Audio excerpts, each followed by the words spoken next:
age-old subject being discussed extensively over the years, over decades, over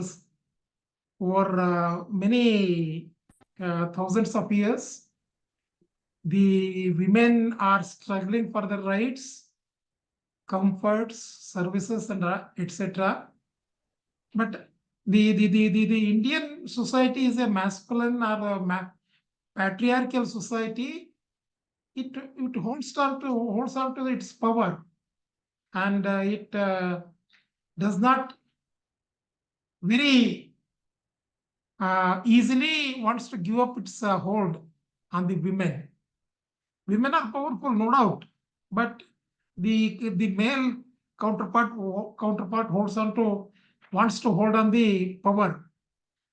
What is the definition of gender? Either of the two sexes, male and female, or male or female, especially when considered with reference to social, cultural, economic, employment, entitlement, empowerment, differences rather than biological one.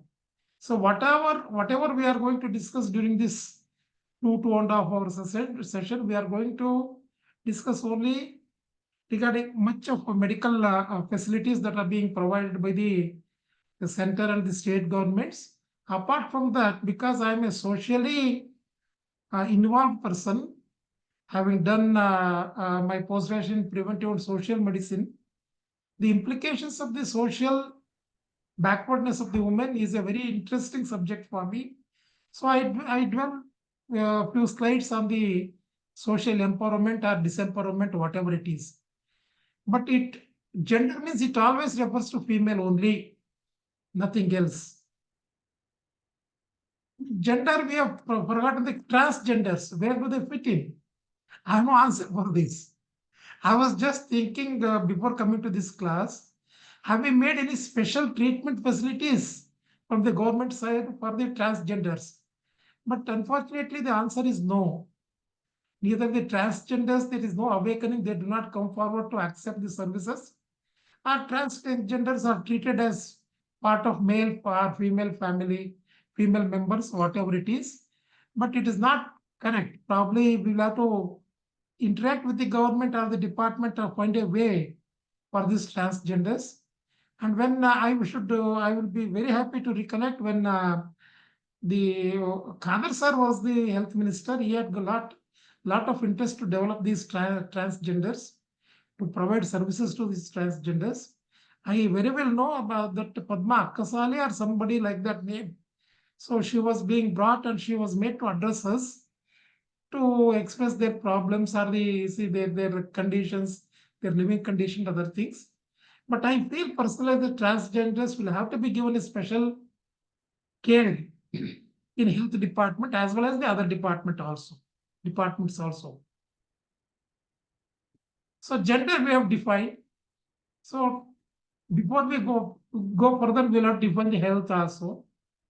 This is a WHO definition, but it is a very incomplete definition because of the sense that it states health is a state of a complete physical.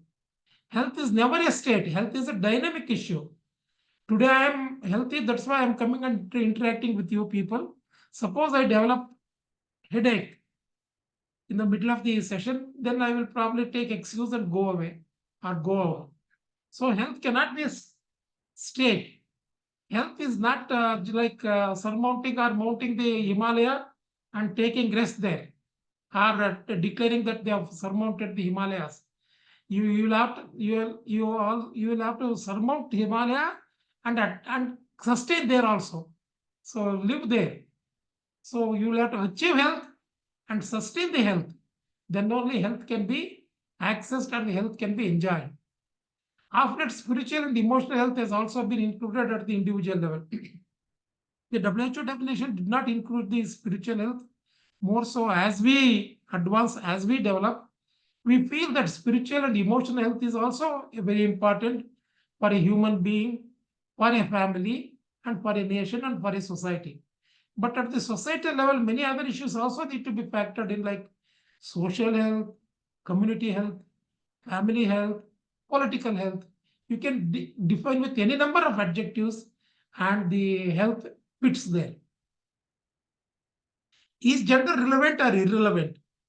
When we were in the medical school about 50 years back, we were taught that child is a miniature man. And there is no much difference between the male and female except that the female has a reproductive tract. So otherwise the dosage of drugs or the drugs that are being administered, there was no much difference. I completed my medical school during 1971, 1966 to 71, 72, I completed my medical school. So during those years, it was still very backward. The gender was not treated as very relevant during those days. The population of India was only 51 crores. Now it has doubled, more than doubled. Now the complications are more and the demands are more, and the science also has developed. Now the science has developed, the medical science has very much advanced. And now it says that woman has to be treated as an individual separately from that of the male. So male and female cannot be treated equally, even for an OPD, running an OPD in an hospital or in a primary health center. The complaints that are told by the female or the complaints that are told by the male, the patients, are not, they may appear to be same, but the treatment may differ. The counseling may differ. The doctor's advice may differ. In all circumstances, there is a chance of differing the treatment for the women. You'll have to ask whether she is a pregnant, carrying, her menstruation is missed, or is she nursing mother.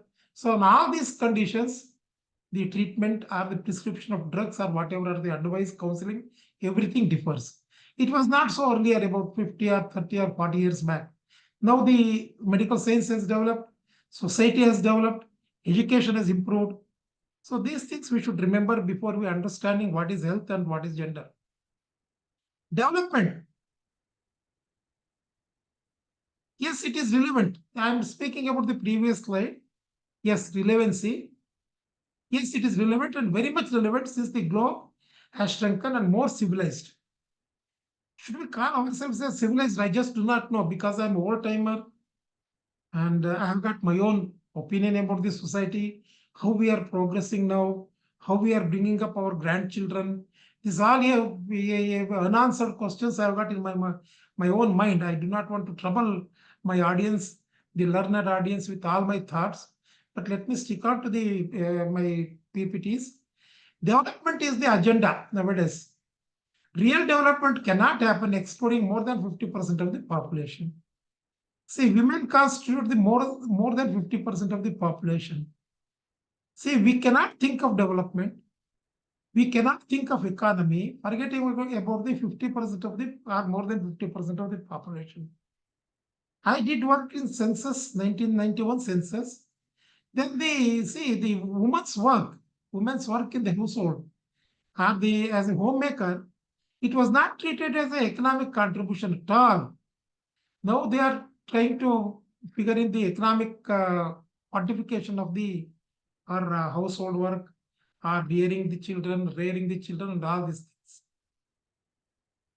Women constitute more than 50% of the population, I told you, including children. If you consider, it is more than 70% of the population.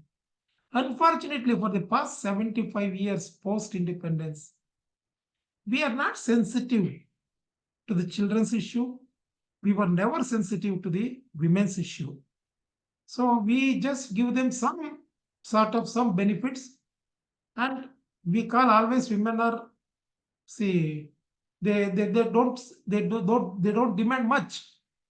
They are, because they are comfortable with whatever the little they get. It is said like that. In Kannada, they say that Alpa Truptalu anta, means whatever the little she is given, she becomes very happy. There was a custom in Mysore, I remember, during 60s and 70s. Whenever a male was going back, a husband or a male was going back to his house, he used to purchase the rose flowers and the betel leaves while going back to his house. So the woman during those days was very happy with that rose flowers that was brought by her husband. But nowadays, rose is not sufficient at all. Rose or jasmine, sorry, it is not rose, jasmine. Malge hoovu, deprivation. They can no longer be deprived of their rightful entitlement under Constitution of India. Societal or the Constitution of India, whatever is entitled for the women, they can never be deprived because of any circumstances or any situation. If we go for mythological perspective of understanding the women, you will see that contradictory views are there. It is said women were given equal rights during Vedic period. What were those rights? Worshipping rights? Are, are hello? Puja rights? They were not the rights. I remember seeing some certain the upper caste families, people were hesitant to give their daughters as bride to their houses because it was understood and it was a practice during those days that the women are not given sufficient nutrition till the late in the evening. The woman has to toil continuously. So what were those rights? Can you hear me? Yeah. Okay. What are the religious perspectives? Some religion are liberal. I am not commenting on the religion, but religious perspectives I am trying to explain to my audience.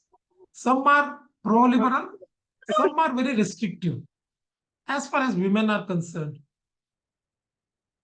Historical perspective, general. Many instances of good governance by female rulers like Rani Padmavati, we have seen Kittur Rani Channamma in case of Karnataka, Jhansi Rani Lakshmi Bai, Srimati Holkar. I visited Madhya Pradesh very recently. I was surprised to see that the Srimati Holkar was the one who built the entire Bhopal and entire developed Madhya Pradesh and Kashi. I was surprised that a woman was so capable of developing or advancing the community and who had a very vision.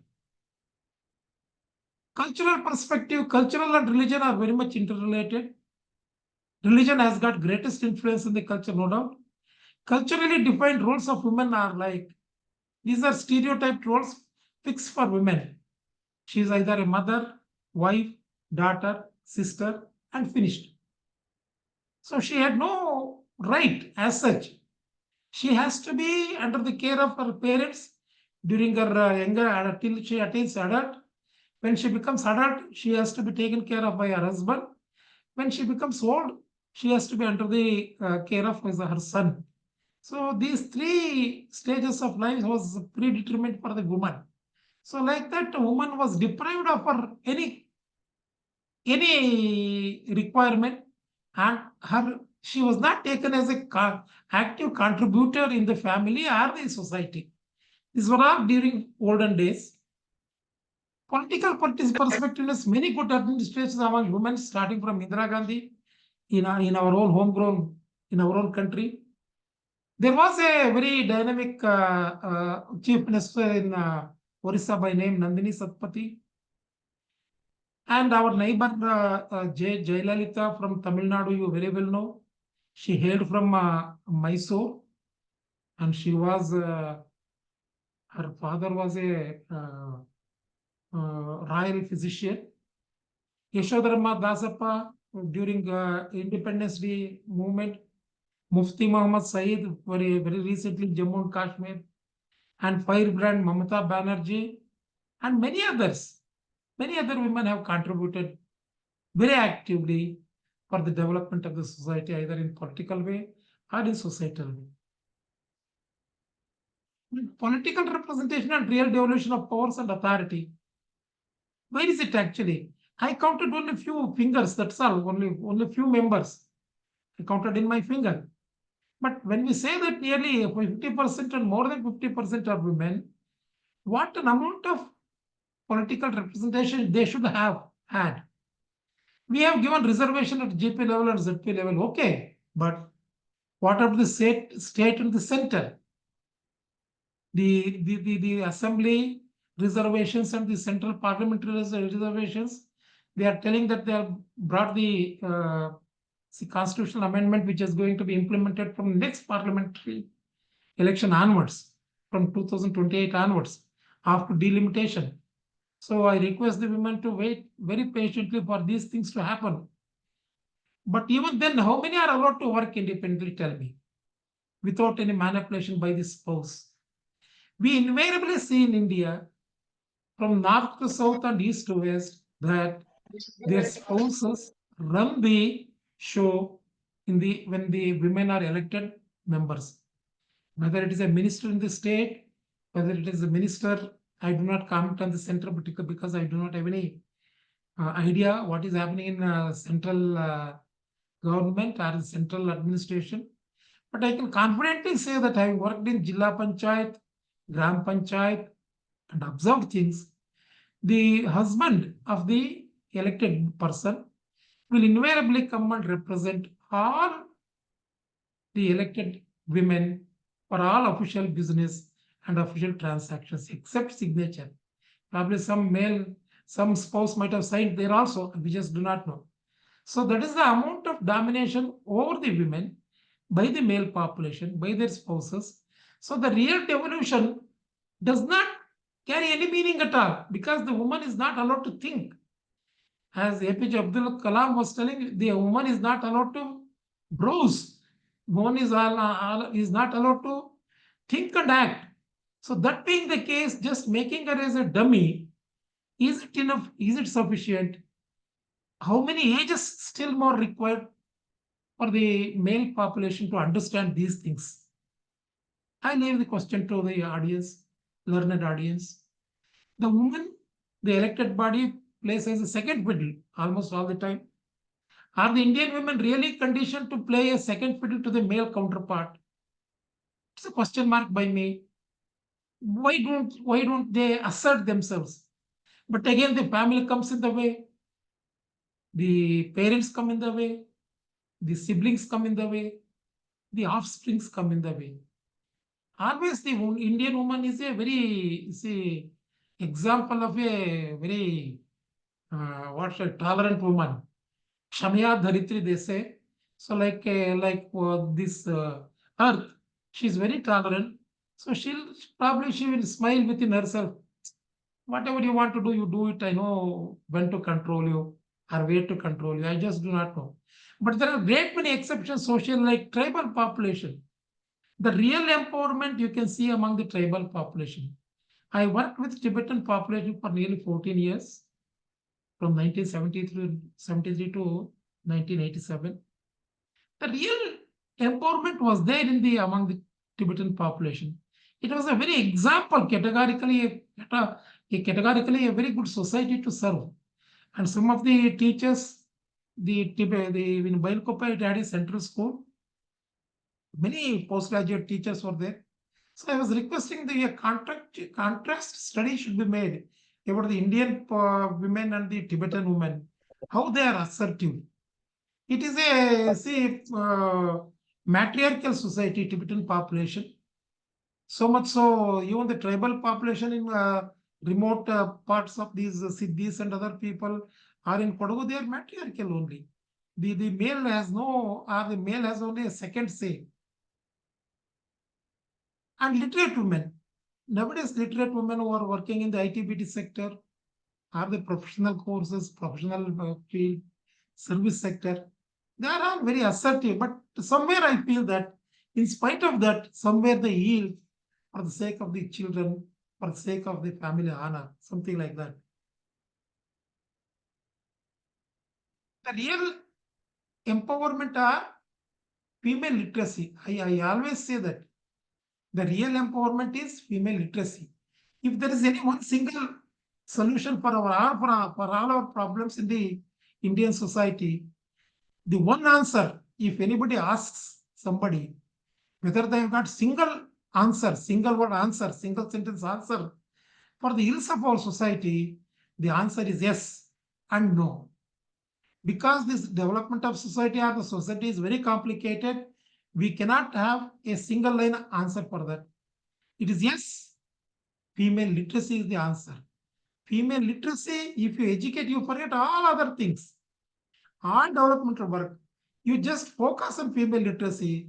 After 15 years, you can assure that this society would have been developed and this society would have been conditioned and this society would have been properly doctored from all its ill practices.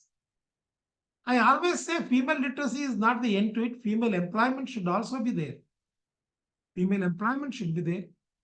And female economic independence is very important. You will see, I have seen many of our women colleagues who take their salary, go to the house and give the salary in the hands of their husbands and collect money for the month's expenditure. I have seen many people going to the families after taking the salary and giving it to their in-laws. If that is the condition, you cannot say that the woman is independent or woman is employed, because whatever the woman spends, she always takes care of the family nutrition first, children's nutrition, children's health, husband and other elder people's health and nutritional requirement. Wherever the woman takes a decision, wherever the woman is given an opportunity to exercise her authority over whatever she earns, she would have taken care of the family nutrition. Of course, the other extreme is also true in case of metropolitan cities. Probably she will buy a lot of these junk food to please her children or to please herself. And probably this may also lead to some health problems. So, but by and large, in rural scenario or semi-urban scenario, the woman, if given an independence, she will always invest on the health and nutrition of the family. Socio-cultural delegation of authority and power should also be there. Socio-cultural delegation of authority and power. We should say, okay, you take the decision what we should do. Consult the wife, consult the spouse, consult the mother, consult the sister and take decisions. Collective decisions should be taken in a family. It's a very tall order. See, male doesn't change very easily. So males' ideas are very fixed. Some people have got very liberal views, no doubt. I am not generalizing everybody, all males. In fact, I consult my wife. I happily consult and counsel my wife. It is a privilege very few people can enjoy or very people can observe. Because the women, usually they are considered to be having a lot of more common sense, more than what the male counterpart has got. So with her common sense, with her general experience, she would rather give a calculative advice to her spouse or her father or whoever is consulting her, a better suggestion, a better option than a male counterpart. It is, by and large, it is true in all societies, in all sphere of life. Exceptions may always be there. It cannot be taken as a rule. Elements of gender planning. What are the elements of gender planning? Gender sensitiveness one should have. The male should have. The society should have gender sensitiveness. But the society lacks in gender sensitiveness. We see in Bangalore metropolitan cities, we see in Chennai or we see in Hyderabad how women are attacked mercilessly. Gender equality. All are equal. Gender equality should be there. There should not be any differentiation. Gender equity should be there because female, by virtue of her birth, by virtue of her anatomy, physiology, she has got some more needs, whether health needs or social needs. Those equity needs have to be met. Gender policy should be there. Unfortunately, there is no gender policy, only rules and regulations are there. A gender policy should be there, a gender balance should be there, and gender budget should be there. One of the previous government made a agriculture budget, but never in this state. This is still open question. One can make a gender budget also. So if anybody in my audience is a political inclination, they may suggest that the next budget, whether from any state or the center, would be a gender budget, favoring the women, children, and the senior citizens. health. Achieving this empowerment depends on the health. So I say that empowerment should be there, women should be empowered, but achieving the empowerment depends on the health. A ill health person cannot achieve anything. A diseased person cannot achieve anything. A diseased woman cannot achieve anything. A diseased child cannot grow. A diseased child cannot study. A diseased child cannot excel in their field of studies. So health undercuts all these factors that I just now mentioned. Health is a common factor for all development, for all advancement. Without health, there cannot be any development, there cannot be any health. But unfortunately, health is forgotten. Health is forgotten at the individual level. Health is forgotten at the family level. Health is totally forgotten at the society level. Health is forgotten at the village level. Health is forgotten at the Gram Panchayat level. Health is forgotten at the ward level. That's how we saw in Bangalore yesterday, 2 days back, that a mother and 9 months baby stepping on the live wire, and she was burning. A live burning. It's very aghast scene. If anybody has seen it in the TV. Health and development. Health is prerequisite for any development. You cannot think of development except health. But my definition of development is something different now. I feel that these concrete jungles, the vehicles, or the roads are not the real development. I should say that the future generation should define development in terms of the forest area in the state or in the city. How much of forest they have grown, or how much of greeneries they have retained. That is actually development. The real development is not the development of owning a posh car. The real development is how much of quality time you are giving to your spouse, how much of quality time you are spending with your family. That is the development. That is the meaning of development, I feel. The real development is how much of care you are taking for your parents or the senior citizens. Without health, there cannot be development in the real sense. It becomes only infrastructural development, not the human development. The real development of a nation depends on the development of the family. If the family is developed, one can assume that the nation has been developed. Family is a miniature nation, if we are allowed to say so. Woman is the real driving force in a family, is either a mother or a wife who is a woman. She is the driving force in the family. Everybody in the society, every audience in my class will accept this for the statement that the real driving force in the family is either a mother or a wife. There cannot be anybody else. So the derivation is development of nation depends on the development of woman, which heavily depends on the status of health of the woman. What is health? We may recollect the definition of health that I spoke to you about 3 or 4 slides back. Dynamic state of a person or a family or nation. There is no direct measure of health. How can we measure health? No, I'm sorry. There is no measure of health. We cannot say that the Dr. Srinivas has got 98% health or somebody has got 100% health. It cannot be measured like that. Only proxy indicators are used, and most of these indicators are very sensitive indicators. Like almost all are women-centric, like MMR. All these indicators, proxy indicators, are woman-centric, like maternal mortality ratio. If you call yourself as a developed society, your MMR should be low. Karnataka's MMR is around 69. And whereas Kerala's maternal mortality ratio is around 40. Think that why a woman should die due to childbirth or other causes.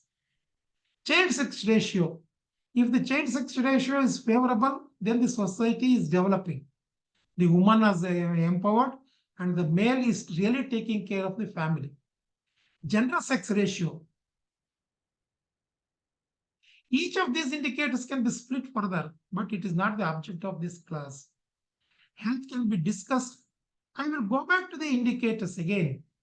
The MMR, the maternal mortality ratio in developed countries like Scandinavian countries or Japan, 1 or 2 women die due to childbirth. The ratio, because it is a ratio, because the denominator and the numerator are different. Numerator is the death of a childbearing age woman, a married woman between the age of 15 to 48, 15 to 44.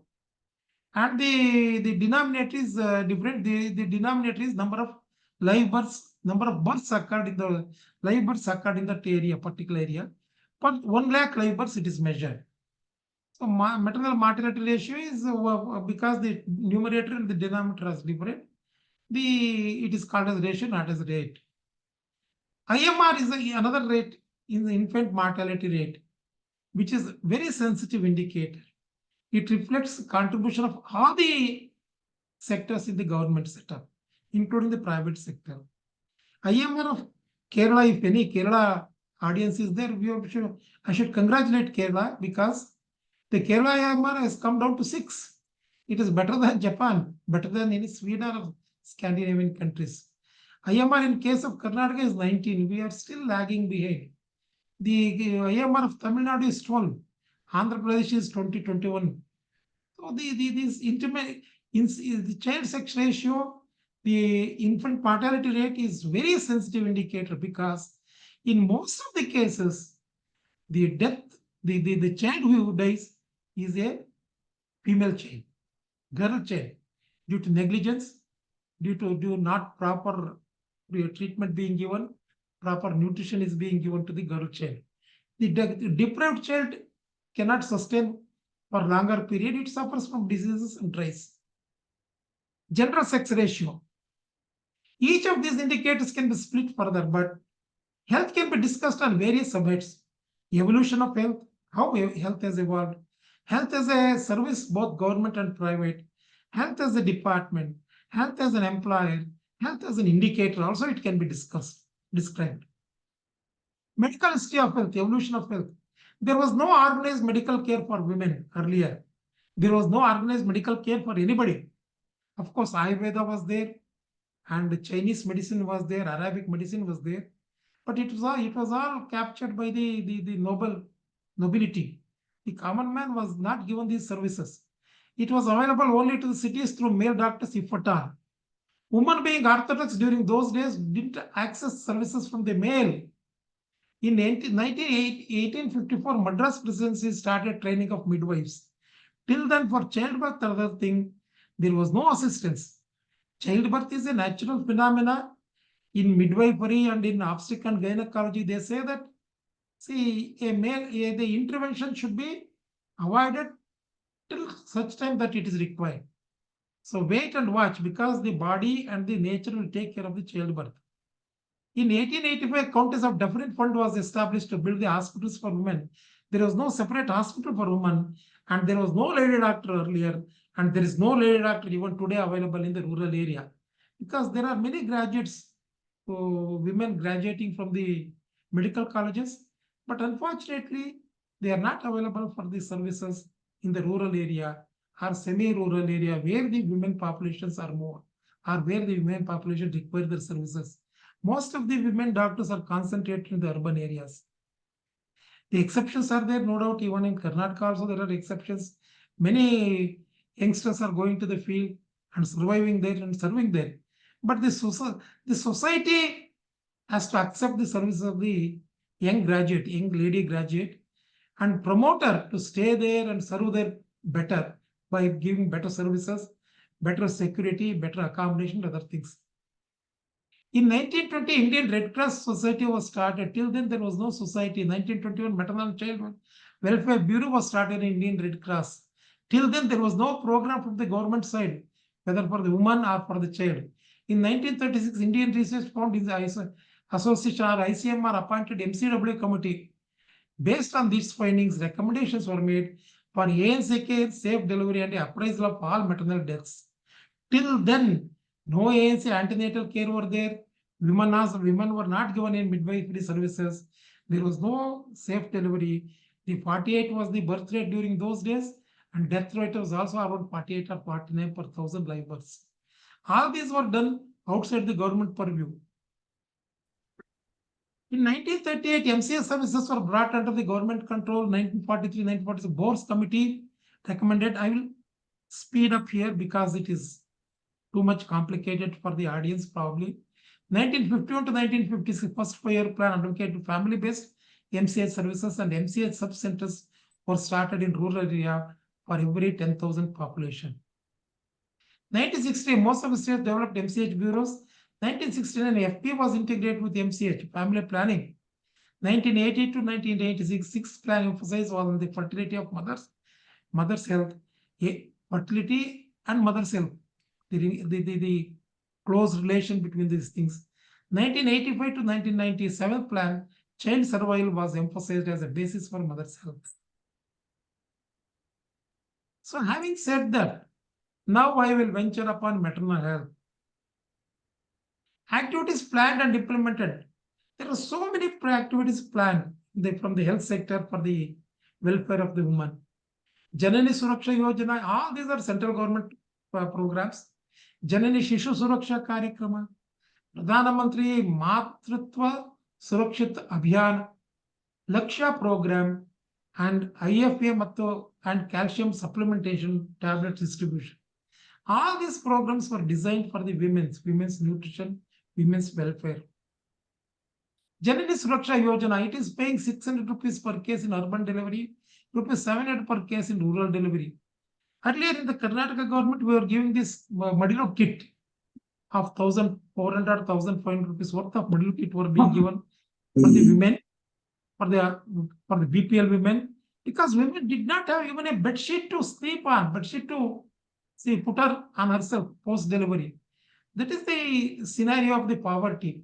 But that Madilo kit program has been stopped because of so many reasons. There was government of India assistance for that. But since government of India stopped assistance, the state could not take the burden of the financial burden. Now it is left off. See, under the scheme, besides ensuring maternity services like 400 antenatal checkups and other things, 600 case for urban delivery, 7 rupees for rural delivery. This money is given so that she will have some nutritious food at least during her stay in the hospital. Janani Shishu Suraksha Karyakrama. All pregnant women, irrespective of economic status, are entitled for free delivery services in all government hospitals, including medical colleges. Aims at reducing the out-of-pocket expenditure for pregnant women. All drugs, consumables, diagnostic services like blood testing, ultrasonography, diet, and transport services and blood transfusion services are all free. Unfortunately, what is happening? 60% of there is totally 98% of the deliveries occurring because delivery is a very, very eventful thing for in the woman's life. See, earlier we were taught that the primary delivery is a second birth, rebirth for the woman. That was such a tough thing. Moreover, the early marriages used to take place, and early marriages, early pregnancy, and early delivery. So many mothers were dying out of these premature deliveries or premature marriages and deliveries. Aims at reducing the out-of-pocket expense for pregnant women. In spite of these things, in spite of giving so many perks and I should not call it as perks, so many assistance, the women are hesitant to come to the government setup and access services because they think that the government is not very cordial in receiving the women. I have got my own commentary on that, but I do not want to dwell deep into that. There are many good hospitals, there are many bad hospitals also, because the hospitals, doctors, and the nursing staff are the product of this whole society. If the society is good, probably the doctors and the nursing staff are also good. If the society is bad, probably the doctors and the nursing staff are also bad. Because we cannot import the doctors from America, we cannot import the doctors from Japan or any other place. They are the product of our own society. How they are brought up in the family, what is their position in the family, what is their cultural background. Depending on all these things, a doctor who gets qualified from a medical college will be very cordial to a patient, or will be very human to the patient, or otherwise also. Pradhan Mantri Surakshita Matritva Abhiyan, conducted 9th of every month. During this time, the private practice, because the gynecologists specialists are not available in all government setup. So some of the private practitioners, private NGOs are requested to come visit the hospitals, one single hospital, one central hospital, or a central PHC, wherein all these high-risk pregnancies are brought for consultation. Free of cost, they are brought transportation, they are given food, and they are after post consultation, they are given laboratory assistance also. All laboratory investigations are done. Consultation is given, and treatment is also given if she requires any treatment or infection or anything. Or nutrition, the micronutrition is also supplemented to that pregnant woman, and she is sent off in a ambulance. She is the free transportation. Lakshya program implemented in our districts. It means providing HR as per the need of the load. A good performing doctor, a good performing PSC will give an additional support through this Lakshya. Training all the service providers with these latest updates and skills of the intrapartum and postpartum care. Training, continuous training. Training is very important to upgrade the skills of the people working in either in the government setup only, either in the rural area or in the urban area. Providing necessary equipments for the intrapartum and postpartum care, because medical field is a very fast developing field. So many equipments or so many prescriptions have become defunct. So new inventions are taking place. The government is trying to provide all these equipments, all these drugs for the safe motherhood, promoting spirit of health competition among rewards, attaining highest standards in quality assurance. These are you should observe the promoting spirit of healthy competition and rewards also. So the health staff in a primary health center or a community health center or a government setup, they are doing monotonous job. They do same patient every day, seeing the patients, taking the history, same diseases or same problems. So they will have become monotonous and non-responsive, non-sensitivity, would have developed non-sensitivity to the problems of the patients. That's why a reward has been brought, certification is given. The monetary rewards also have been built up. IFA and calcium supplementation, iron calcium supplementation. You see any number of women in urban area or in rural area, they are anemic, because in urban area, because of the wrong selection of the nutritious food, because of the junk foods, and in rural area because of want of proper nutrition. So these anemia, the Women and Child Development Department is giving the macronutrition services, whereas from the health we give the micronutrition in terms of iron tablets and calcium supplementation, which are both are required for the development of the fetus. And because the fetus which is developing within the womb of the mother is very selfish, it draws all the mother's resources to grow. So suppose mother is has got low calcium, it will not spare the mother. It will absorb the calcium from the bones. The bones of the mother become brittle. So that's why the supplementation of the calcium is very important. Supplementation of the iron is very important. You should, the male persons who are listening to me, my audience, you should remember that the fetus will not spare the mother. That's why we'll have to support the mother when she is carrying, when she is pregnant. Child health. These are government programs that are being provided. Unfortunately, the policy of the program is universal health coverage. Policy of the central government or the state government is the universal health coverage. We don't say no for anybody, but unfortunately, neither the poor access us, rich nor rich, they don't access us at all, because they think that the government is meant only for the poor and downtrodden. Care of small and sick newborn. But there is one exception for these policy, or the Third, that is the immunization service. Immunization service, government immunization service is accepted by rich as well as the poor. They don't go to the poor. They don't go to the private sector because somehow they have come to know that the government immunization, the government vaccine is potent and it is maintained properly. Its potency is maintained properly. Whereas private people, they don't give proper quality vaccine. Either the vaccine quality is good, not the method of administration is good.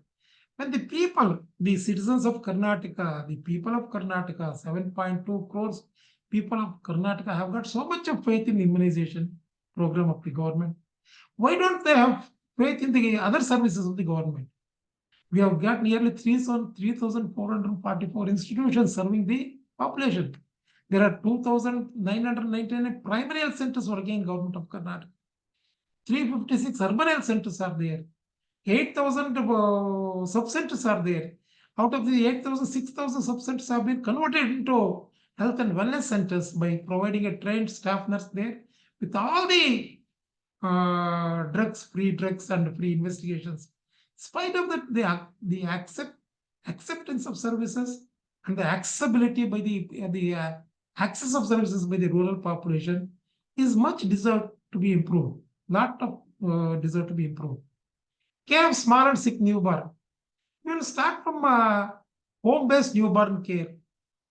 This is a home-based newborn care is a wonderful care which was being practiced in Maharashtra.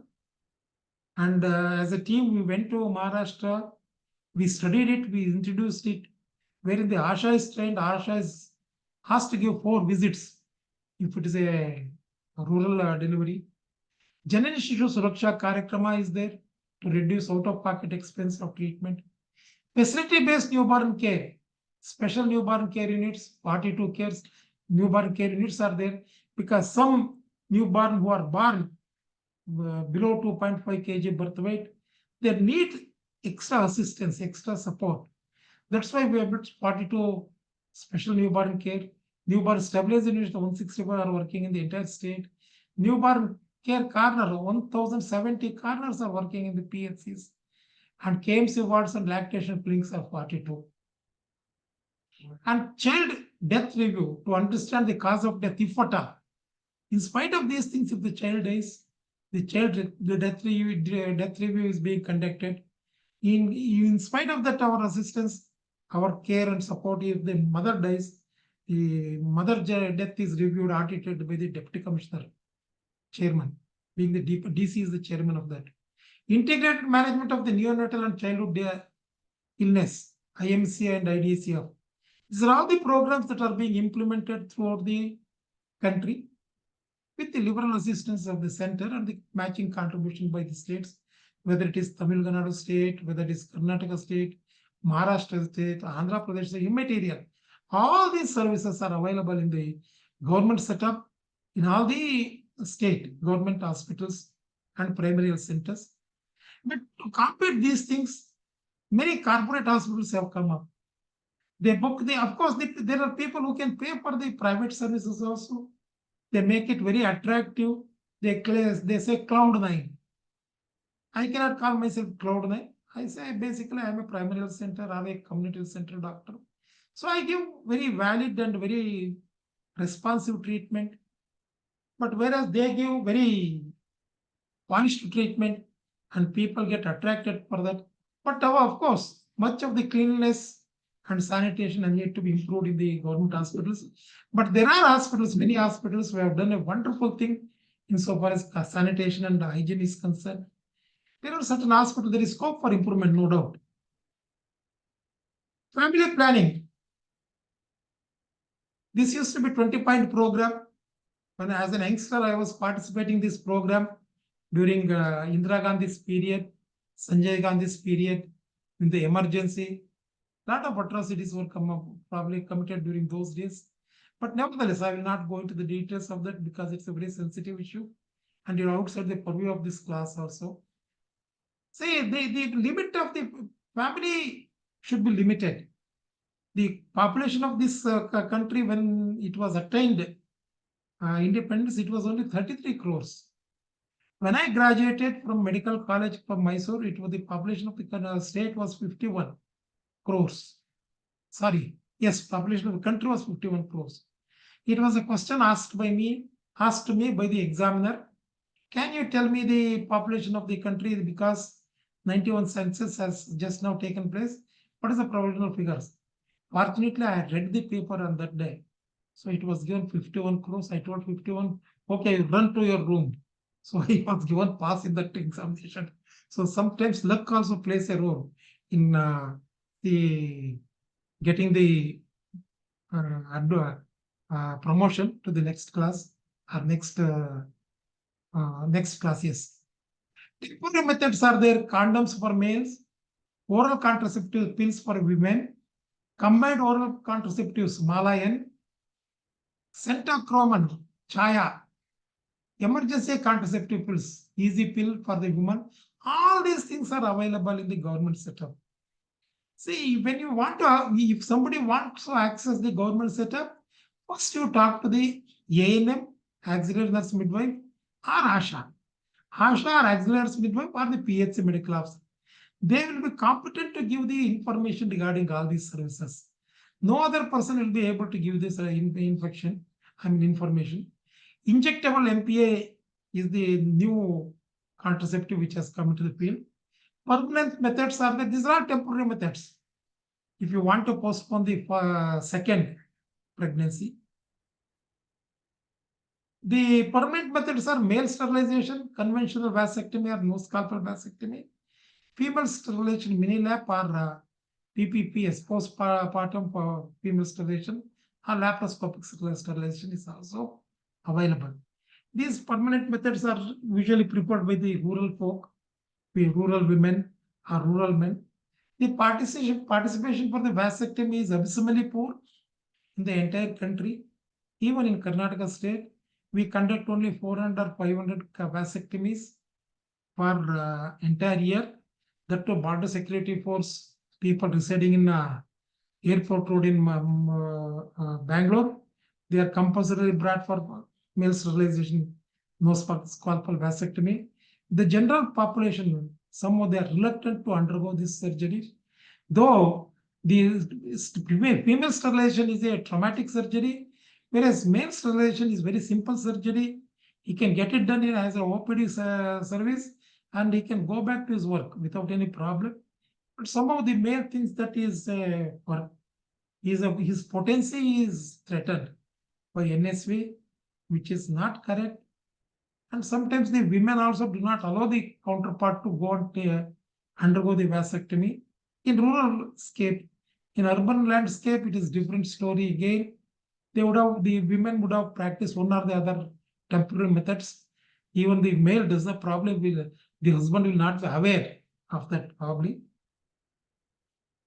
Husband will not be aware because he is so busy in his computer and in his work that he doesn't take care of all these trivial issues, doesn't make an inquiry of these issues. Schemes under family planning program, ESB scheme ensure birth spacing a minimum 2 years before first child, spacing of minimum 3 years between the two children is preferable in the interest of the mother, in the interest of the child. But spacing of minimum 2 years before the first child, it is easy for me to speak from this forum, but in a rural scenario, just imagine a mother-in-law whose daughter-in-law doesn't get pregnant within 2 years, probably she will bring another daughter-in-law for her son, thinking that her daughter-in-law has become sterile. So this has got a social implications. Sometimes we take policy decisions without going to the social implications, but somehow our field workers, there are nearly 44,000 ASHAs working in Karnataka state, and there are nearly 8,000 ANMs, auxiliary nurse midwives working in the field who are going to the community every day. So they will be able to give services, advice, and tell them what are the methods that are suitable to that particular family. Family planning indemnity scheme claim benefit to the failure. Suppose family planning surgery fails, indemnity is there, so they can claim benefit. Deaths and complications following sterilization. There is a scheme. There is a lump sum grant amount kept in with some agency, which will come and take care of the loss underwent by the families during this course. Because the 1 to 2% of the sterilization result in failure, or 0.5 to 1% result in death because of so many reasons, multifactorial causes. HDC scheme, doorstep delivery, house delivery scheme, doorstep delivery of family planning commodities through ASHA. This was being done early, but the present say the renomenclature it and they just market it again. This is comprehensive abortion care. This is post-abortion contraception, counseling, post-abortion care, post-abortion contraception. Abortion is also legalized here. Unwanted pregnancies, as per the NFHS survey, nearly 1.6% of the couple have reacted that they have got the pregnancy was unwanted. So such unwanted pregnancies need not be carried till the end. They can be terminated within 12 hours, 12 weeks, with a simple medical termination of pregnancy or simple minor surgical interventions. Objectives of aims of CS services: provide quality abortion, post-abortion care services. Aims of the CS services to make contraceptive services available to the post-abortion clients before, etc. Rashtriya Kishore Swasthya Karykrama.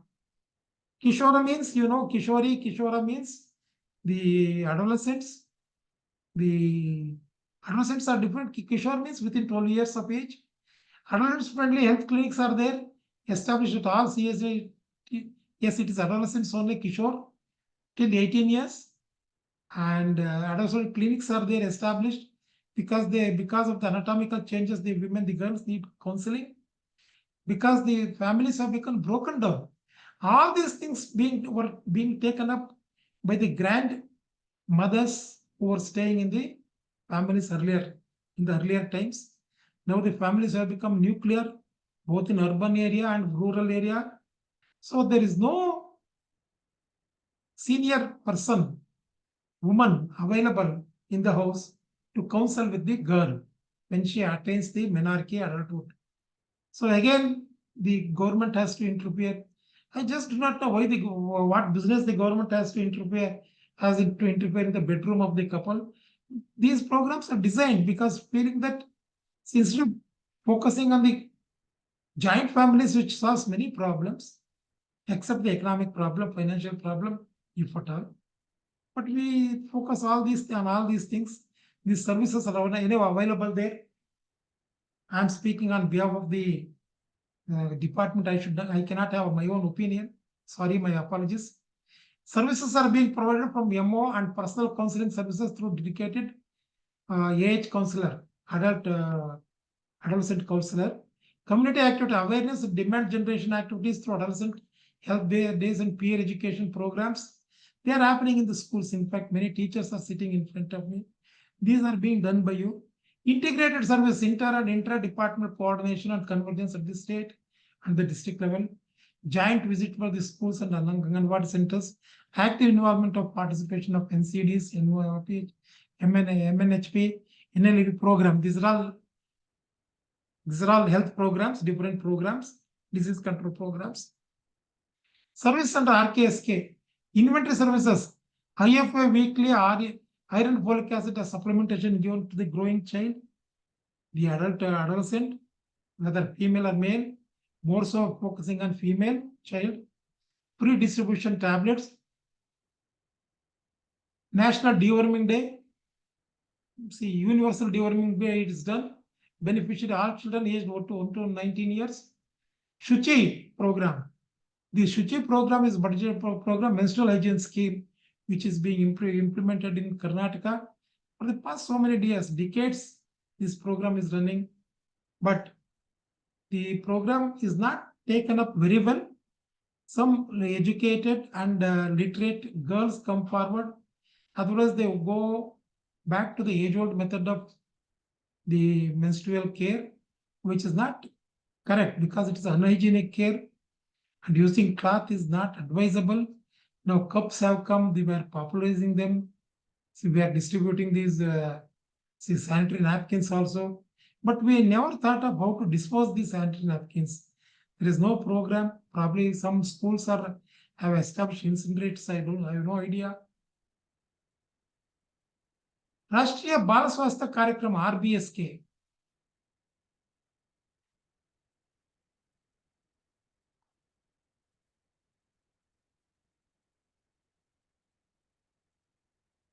Should I break for tea now? Excuse me, Ranjan Swami. Yes, sir. 3:15 to Let's stop here.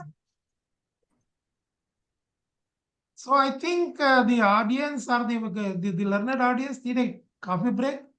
Please have coffee and come back. Yes, How sir. much of time is there, Ranjan Swami?